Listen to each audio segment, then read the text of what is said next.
This episode is brought to you by Chat GPT. Hey, it's Bill Simmons from the Bill Simmons Podcast. Have you guys heard about Chat GPT work? It's the new way to use Chat GPT for bigger multi-step projects. And when you need more than just answers, give Chat GPT work access to your apps and files, and it can create real work documents like spreadsheets, slides, and structured reports. Get started at chatgpt.com by selecting work mode, available on Plus and Pro plans. This one goes out to all my ladies, all my multitasking mamas who need energy to show up at work and at home, all my empty nest explorers who need a little gut health support for the journey ahead. AG1 is the daily health drink designed to support whole body health with over 75 essential nutrients and pre- and probiotics, so you can make the most of every day and every decade. Learn more at drinkag1.com. Suffering from dry, tired, irritated eyes? Don't let dry eyes win. Use Sustain Pro. It hydrates, restores, and protects dry eyes for up to 12 hours. Sustain Pro. Triple action dry eye relief.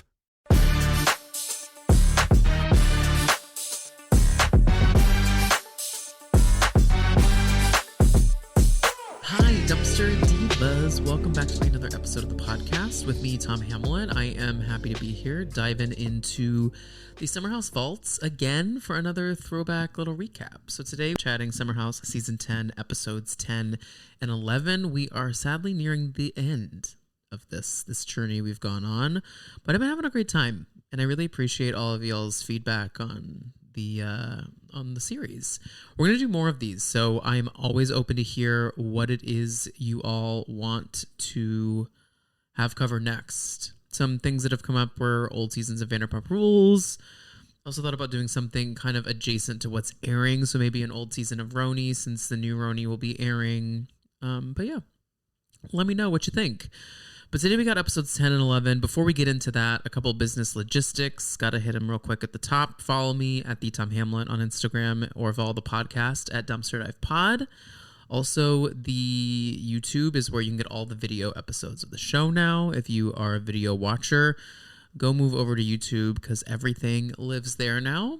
And if you want an early access ad-free version of this recap, check out the Patreon at patreon.com/dumpsterdivepod.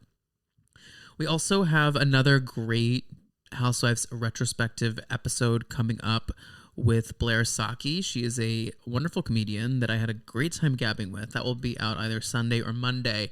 So look forward to getting that into your ears or your eyeballs. So that's something to look forward to. But let's just get right into it. So episode 10 of Summer House Season 5 is titled Couples Retreat. You know, I think it's clear we were kind of running towards the end of the season, and production was like, how can we keep things fresh for this last couple episodes? Excuse me. And everyone's significant others come. And this is a point of contention for a couple of people for different reasons. We have Robert, Danielle's now ex-boyfriend. We have Des, Hannah's still husband, against all odds. And we have Stravi, who makes a surprise appearance. So the episode opens up on Stravi showing up after this dinner they went out to have on episode 9. And he shows up in some pretend electric light up candles. It says, "I heart you." Now, Lindsay's been asking for dramatic gestures. Is this the dramatic gesture she was asking for? The jury's out on that. Jury is out on that. I don't know that this would be the dramatic gesture for me. I don't love a dramatic gesture in general. I like a thoughtful gift. But the light up candles, it's just, they're not the right match, guys. They're just not. It's a bad match. Lindsay knows it. She doesn't know how to get out of it. She's trapped with this man for another week because he showed up during the last couple episodes of filming. She doesn't know what to do. But, she's trapped with him, and Kyle says in his interview to her, he goes, "This is the romantic gesture she's always wanted?" If Kyle's clocking your romantic gesture, we got a problem, because Kyle's ass is not romantic in any way or form. Don't you think? Maybe he is with other people, not Amanda, but... And He is shaking, Stravy. Stravy is frightened of Lindsay, frightened of anything she'll say. And they sit down to talk after she sees this gesture, and he's like, okay, so like, are we back together? And Lindsay says, I don't really have that answer right now at the moment. If your goal is to press the reset button, maybe we start with a date. Lindsay, he tried to take you on a date 2 weeks ago, and your ass said it wasn't enough. Your ass said fish and chips, no. Something we didn't really talk about, I think we didn't give enough energy to, is that it's so Leo coded. It's so Lindsay, who is the peak Leo, to have their birthday share an anniversary, which is what Stravy and Lindsay's anniversary was. And like, I'm sorry, that's you have set, as a Leo, you've set your partner up for failure. You have absolutely set them up for failure. They will never fulfill the needs of a double like anniversary birthday combo. They will never do it. She literally, the long run of Lindsay's game was like, and he's going to fail. He's going to fail, and that's how I like it. That's just how I like it. But this whole time that Lindsay is getting, reintroduced to Stravy, they're sitting down having a date. I don't know if it's edited this way. Part of me thinks it's real. Carl has been showering for approximately an hour. That makes me think he was Goontown, Jerk City. Goontown, Jerk City. I think that might get me demonetized. Goontown Jerk City. New title of new podcast title. Goontown Jerk City. So that's what I think. He had to have been Goontown Jerk City back in that bathroom because famously there's no cameras in the bathroom. That's where you can Goontown Jerk City. But he does get out of the shower and he like walks past the windows that look out to the backyard and he sees Stravy there with the candles and Lindsay and everything, and he goes, "What the fuck?" It's really funny to see him watch Stravy because soon, Carl, that will be you. Soon enough, that will be you. And you will be failing as well. You will be failing Lindsay because she's hard to please. But then Stravy and Lindsay make out because, of course. But watching them make out, it kind of gave me PTSD to Love Island. I was like, I don't see straight people make out in everyday life. It's not the life I lead. And I'm happy for you. I'm happy for all of you because we have a large straight fan base here. Happy for y'all. Now, where I struggle is just the sounds of when there's like a boom mic at it. Like, and I don't know that I always need to see it. And if you said that about gay couples, I would probably say you're homophobic. So maybe I'm straight phobic. No, it's just I don't like the lingering shots of anyone making out. I don't need it. I don't really need it. It doesn't turn me on. It does not do things for me. Seeing people just like no, doesn't do anything. Does not get my juices flowing. Does not get the Goontown Jerk City flowing. And then we also get Luke. Luke in his confessional is like talking about how he's so happy. He loves Stravy and loves seeing him back in the house. And he's like, yeah, Stravy and I have such a good relationship. And they do a clip package of Luke and Stravy's chemistry. Baby, it's shocking. The extent of their chemistry is this. So you crack open a brewski today? No, man, I'm not drinking today. Oh, man, I've been drinking every day. Those brewskis are good. What about them titties? Like, it was just like straight men. All they can talk about are like 5 topics, right? We have beer, we have titties, we have sports, we have titties, and we have shots. What is another one? What's another go-to topic? Joe Rogan, probably, for a lot of these guys.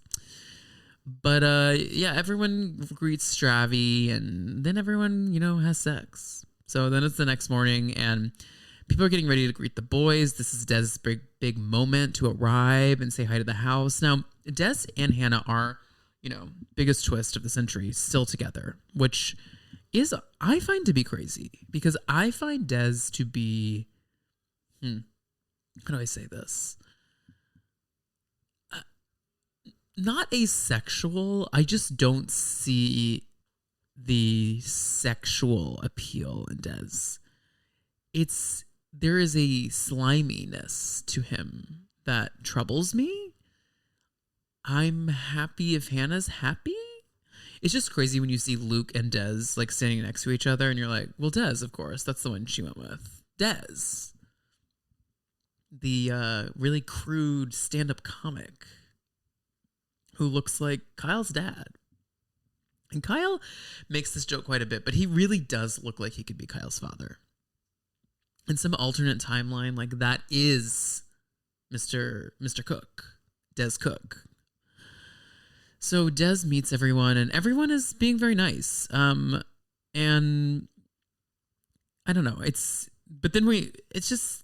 This is kind of the only instance we get of Des with everyone, which we'll soon find out because it becomes a larger issue. But Hannah and Des, after, there's a hey, hello, they go down and start Goontown jerk citying all over every single bathroom. And more on that in a second. They also put together a sequence of like them boning, and it lasts 1 minute. And Hannah's moaning, and they cut it to make it look like everyone heard her moaning. They did not. I promise you they did not. This house is massive. She's like all the way in the basement. Like, I promise you there was no like noise crossover there. Although I would like to, we get this on Below Deck. We don't get this on Summer House ever. Like sex sounds. Like we don't get like people being like, oh, I couldn't sleep last night because I heard Lindsay writing Lil Stravy, I couldn't sleep last night. Carl was Goontown Jerk City in the bathroom, It's just not something that happens. I'd be open to it. That's very real world, very The Challenge. Y'all, this season of The Challenge, Nani had sex, like, in the house, in a bunk bed with people all around her. That was crazy. I was like, this feels like old Challenge days, which, by the way, a little plug, I'm doing a kind of mid-season challenge check-in with Kelly from Beyond the Blinds, and I am so excited to do that because she's a huge Challenge super fan like I am. And then also in that same episode, I am interviewing the author, Lovell, of the Book of Luke, which is this fictional novel about a challenge type show called Endeavor, and this gay couple's lore through the series. And I just finished it, and I tagged him on Instagram to be like, loved this book. As a fan of reality television, this was a blast. And he followed me and got back to me and was like, thanks for reading. And I was like, you should come on the pod. So he's going to come on the pod. I can't wait to chat with him. So if you are a reader and love reality TV like me, you've got a couple weeks to plan ahead, but we are going to do a deep dive into the challenge this season that's airing, and then into the Book of Luke. So go check out the Book of Luke. It's not the Bible. Not the Bible. Not the Holly Bible. It's the Book of Luke. It's a separate entity. And go read it. I had a blast, and I can't wait to hear y'all's thoughts about it. So a little dumpster dive book club. But let's see what else is on here. Oh, we start to get the little seeds, the little breadcrumbs that Paige is going to be leaving Perry.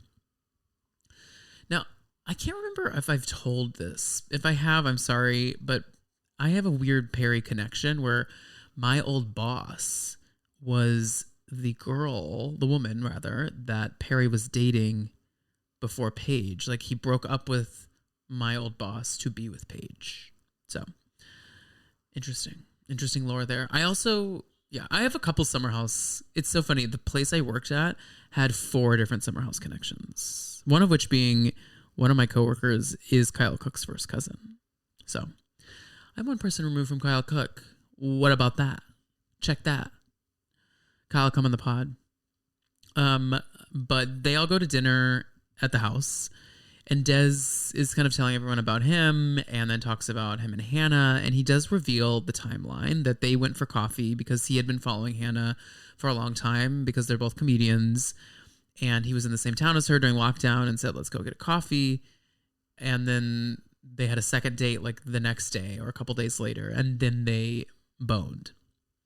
Now, this became a problem, obviously, because Luke is confused about the timeline, because Hannah went into the season with her reality TV hat on, trying to play this game of like, okay, well, I want to be back with Luke. I want to flirt with Luke. I want to do all this. When in reality, she may have been dating Des the whole time. This timeline has yet to be fully like dove into, I think, but there definitely feels like there was some crossover, and there definitely feels like there was some lying. I can't really remember what happens at the reunion, so I'm excited to watch that. I'm going to recap that in 2 weeks. So I'm excited to see what happens there, because I really don't remember the lore of how this timeline all fell apart, because I do think it's addressed at the reunion, because Hannah has a really bad reunion. I remember that because she then leaves the show. But everyone is very just like confused, but like happy for them. And I just wrote in my notes, straight people are truly an anomaly. They really are. They really are. I just can't, the way straight relationships work, I learn something new every day. And just seeing like Des and Hannah just feel so deeply straight. Like a lot of couples have like Amanda and Kyle have a little bit of queerness to them, in the way that Kyle feels like he was gay in another life, and Amanda feels like she's asexual and or could be with a woman. Where I just can't describe it, but Hannah and Des are so straight. Like they're just so like, you wanna fuck me? I don't know. It's just crazy. But the boys go sit by the fire. Des and Hannah go, have sex for the 10th time. And Luke is talking to the boys just about how that timeline conversation really confused him. And he's getting a weird vibe from Des. And then we get, in the spirit of, you want to fuck me? Lindsay has another, you want to fuck me? line. And that is, we're going to make babies now. Y'all, I wish I was making this up. She literally has sex with Stravy for the first time again and is like, we're gonna make babies now. Can you imagine if you were like making out, maybe doing some like foreplay, sucking a little D, looking a little punani, and then all of a sudden your partner goes, time for baby making. Wanna fuck me? I personally would lose my mind. I would start laughing. And maybe I need to take things in the bedroom a little more light and enjoy some laughter in the bedroom, but it would freak me out. I mean, Lindsay became full obsession in this. Don't you think? It feels like something that the girl in Obsession would say. Like, we're going to make babies now, while she's standing like in the corner of the room with her hair in front of her face. And then she goes, you want to fuck me? Also, reminder, that line, the you wanna F me, comes from season 2 of Summer House, where Lindsay's dressed as a patriot, God bless the USA, and is trying to get, what's his name? Her ex,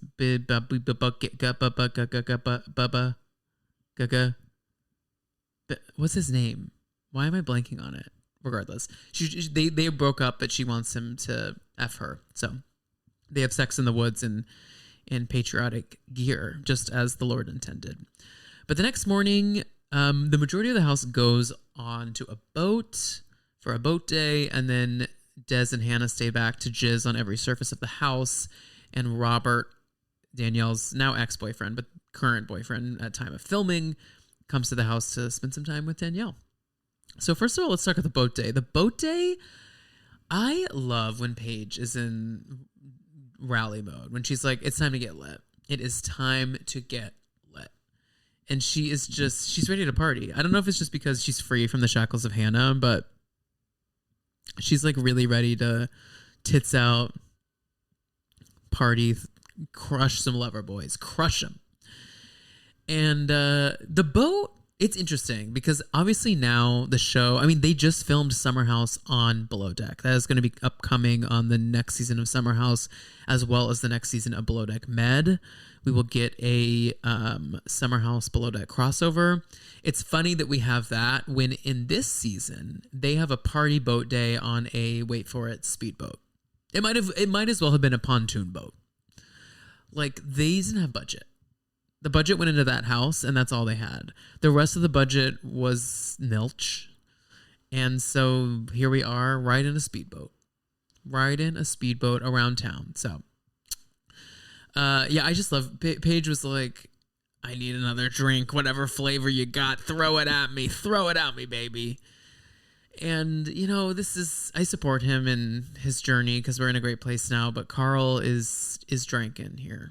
He's like, I need to drink because I'm sad, and it's sad. It is sad. Once again, my heart goes out to Carl in this season. He was going through a lot with everything going on with his brother.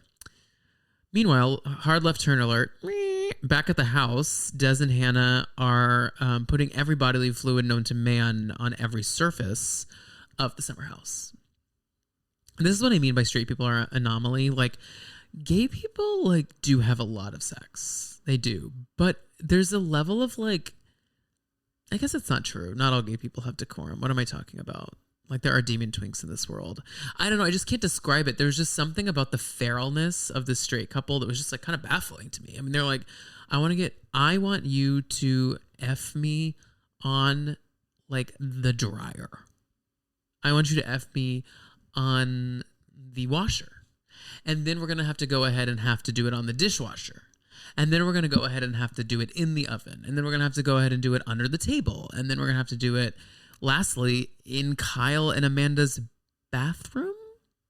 And then Des makes a joke while he's mic'd. He's like, should I jizz on Kyle's pillow? Now, once again, full circle moment. This is essentially the entire season of Below Deck can jizz on a pillow.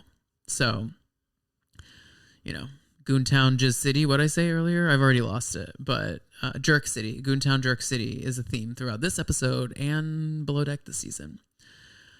But I have to say, and I'm not one to, like, cap for a man here, but Hannah, if Kyle and Amanda came into your room and Kyle had sex on your counter, methinks you may have left the summer house and lit it up in flames. But when you go into Kyle's room, you can do whatever you want because Kyle is the dick and you are the hero. This is the point at which I fully turned on Hannah when I was watching this season in real time. I was just like, what are we doing here? And it's not me sex shaming her for having sex. Who cares? Like, have sex. Have so much sex with this man. I just think it's weird to, like, have sex all over a share house. Like, what? All over a share house. Everyone's out and you're like, let's have sex in every room. Let's have sex in every bathroom. Let's have sex in... It's like, what are you doing? Like, what? Huh? It's not like it was an Airbnb that they got just for them to, like, do some fun, sexy things. Jizzing on Kyle and Amanda's bathroom sink is so sick and so twisted. Meanwhile, Robert and Danielle are just sitting by the pool splitting a bottle of wine. They are interesting because they don't have any chemistry here, but, you know, they do end up being together for quite some time. So I really am, like, surprised that this manifested into something more, because in this one episode I was like, huh? I forgot this was a thing. Everyone gets back from the boat and Paige is like, can we go into the kitchen? I love drunk Paige. Can we go over to the kitchen? That's one of the lines she says. And then Hannah reveals to the girls that she actually blew Des in the pantry. Now, this to me is crazy, y'all. Everyone's food is in there and you're in there sucking dick? Huh? Maybe I'm too prude for this show. Y'all are all going to be like, this is the Republican episode. Goontown Jerk City. But they just... Paige underreacted here, and Sierra adequately was like, so like, do whatever you want, but like, you do know there's a camera there, right? And Kyle is gonna find out that you did all these crazy things. So that ends that episode 10. Now we're moving on to episode 11. Episode 11 is titled Derby Days.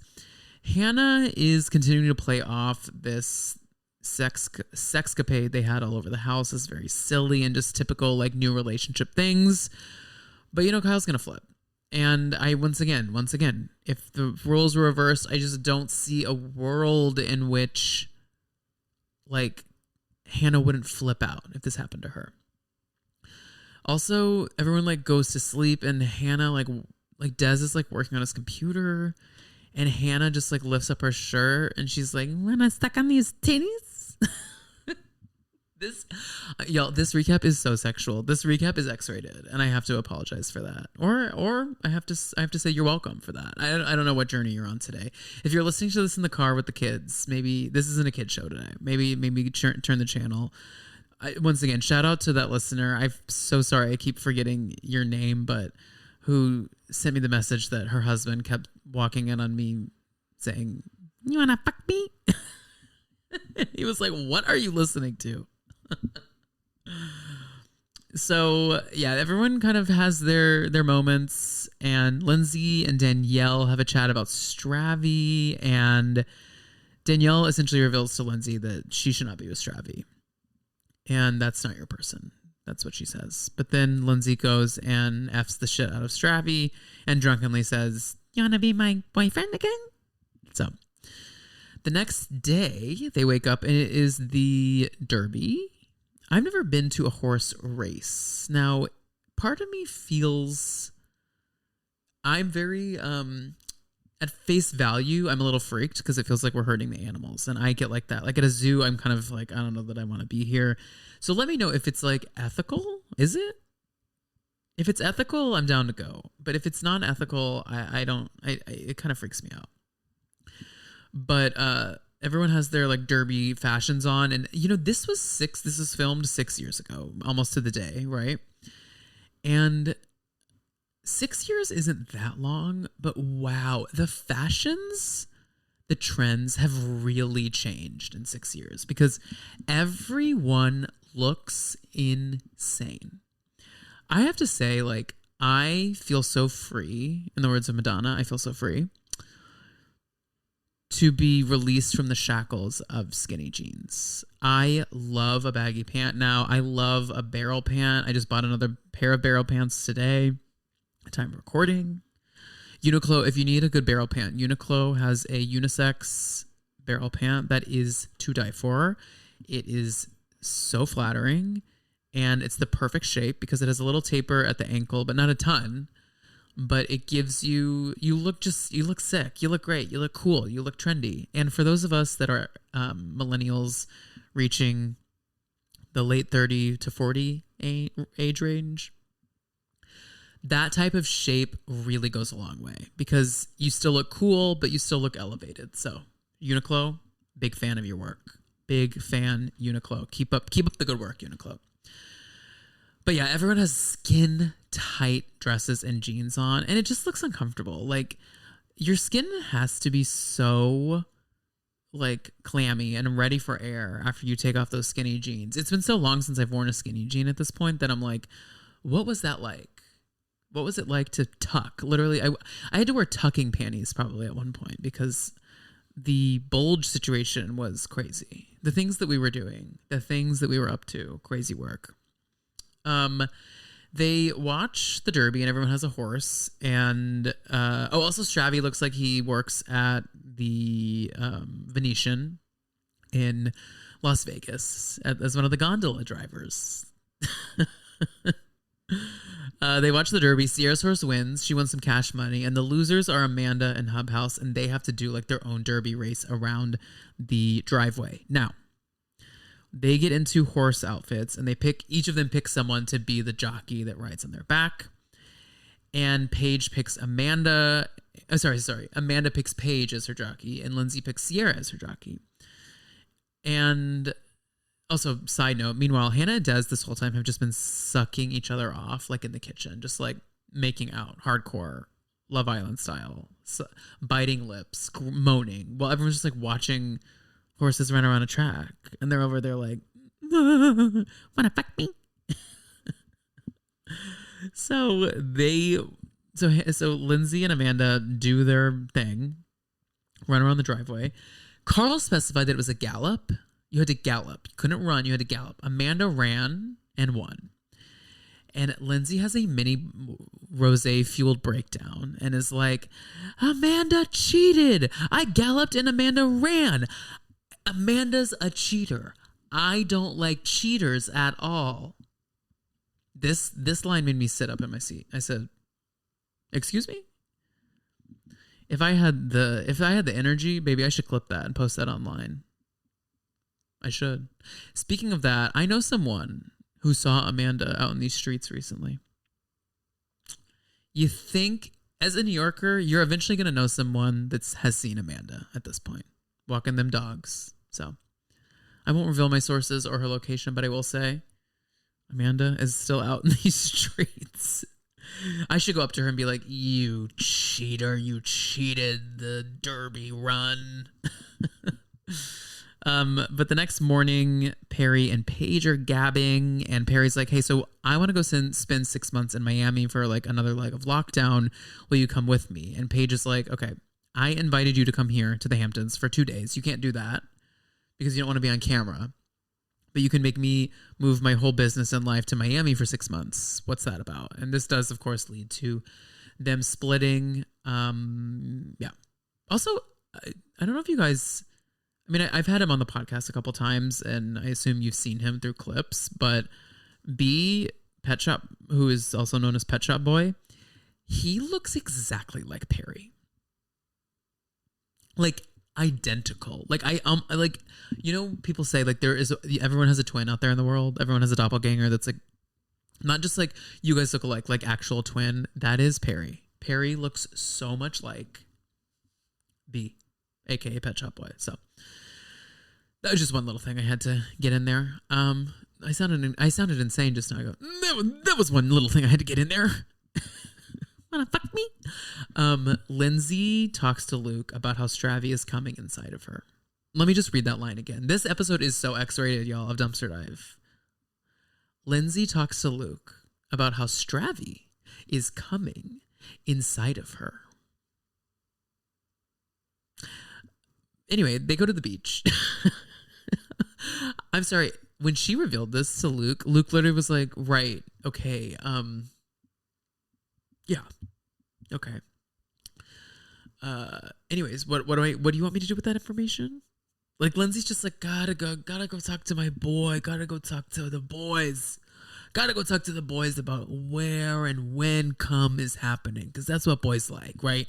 They like tits, they like I don't know what she was thinking, telling Luke about the jizz habits of Stravy, Goontown, Jerk City. Okay, we head to the beach day, and y'all, I'm unwell today. I'm unwell. Goontown, Jerk City. We head to the beach day, and everyone is kind of unpacking Des on the drive to the beach because everyone hasn't had time to just be like in isolated groups. Everyone has a general sense of, I'm happy for Hannah, but like, who is this guy? Like, he's not hanging out with us. He's not talking to us. Like, what's the vibe? And I think they're kind of right. He seems like a nice guy. He does, but he has entered the house with a really rancid stand-up comedy vibe. Stand-up comedians, I know quite a few, and they are lovely, but like, there are some that think the world is a stage, you know? And sometimes that's tough. Because not every stage is for whatever this is, Des, whatever is going on here. But Paige and Amanda at the beach, once they get there, start kind of discussing the Luke and Des crossover of it all. And Paige is also like, Hannah's being annoying with Des, and I should expect this because this is how she was with Luke, and it bothered me.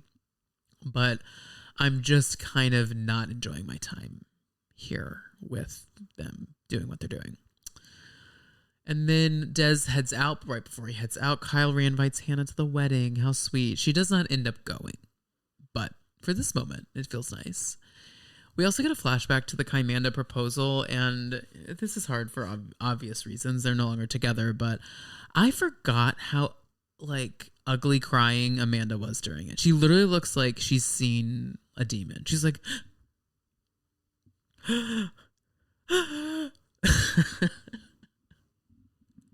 it's demonic. It's demonic. It's obsession. It's demonic. She looks demonic in it. She does. Go back and watch it. It's kind of crazy. She really looks upset, which is poetic after everything we've been through with them. But then Luke and Hannah talk after Des leaves about what his opinions are on Des. And Luke does reveal that he don't F with Des. And I kind of see where Luke is coming from, honestly. He's like, I was down to get to know him. I don't really care that you have a partner or a girlfriend or a boyfriend, whatever. Like, I'm happy that you're happy, but I don't really see how you want me to have an opinion when you hid him from me the whole time. And we're just like grinding on his peen on every surface of the house. I don't have an opinion on it. The only opinion I have is like, I hope you came. I hope you came. Y'all, this is crazy work today. What's happened to me? I've fully gone like dumpster dive at dark, dumpster dive lights out, dumpster dive gone wild. That's what's happening today. Goontown Jerk City. We get back to the house and everyone is litty titty again. Kyle says it's Send It Sundays and it's time to send it. And then the girls, after, some lover boys, are chatting about Des. And they reveal to Hannah, like, we're happy you're happy, but we don't know the guy. So we don't really have an opinion about him. And then Hannah's like, Luke is out here trying to say that, like, he wouldn't get a beer with Des. Like, he's clearly still obsessed with me. He's clearly not over me. It's like, Hannah, girl, it's not about that. It's actually not about that. Once again, I hate to defend a man, but I have to defend this man, Luke, because he actually has a good point. And his point is, how do I form an opinion about a man I don't know when he came into this house and just ignored everyone? So Hannah gets defensive. She starts to throw people under the bus, as Hannah does, and this becomes Hannah's swan song on reality television. So that brings us to the end of episode 11. So this was 10 and 11, some kind of mid-tier episodes, I would say.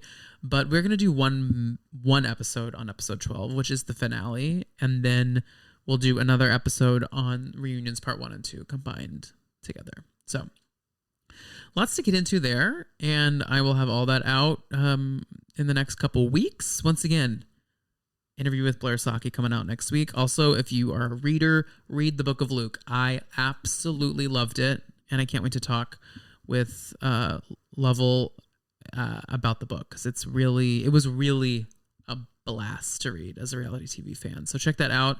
That interview won't be out until the week of Labor Day, so you have some time to read that. So do that, and I will be back next week with more content. I love you guys so much. And a reminder, if you want to support the show with some with real dollars, you can subscribe to the Patreon at patreon.com/dumpsterdivepod. Also, if you want to support the show on YouTube, you can become a member. There are tiers at both places, on Patreon and YouTube, to get early access ad-free content. Also on both places, there is a $15 tier to get your name read here at the end of the show as an extra thank you for your support. We have Dad, that's my father, Marion, Andrew, Barbara, Kayla, Andrew, Brandon, and Wendy. Thank you guys so much for all of your continued support of the show. I love you so much. And I will see y'all for some more recaps this week. Bye.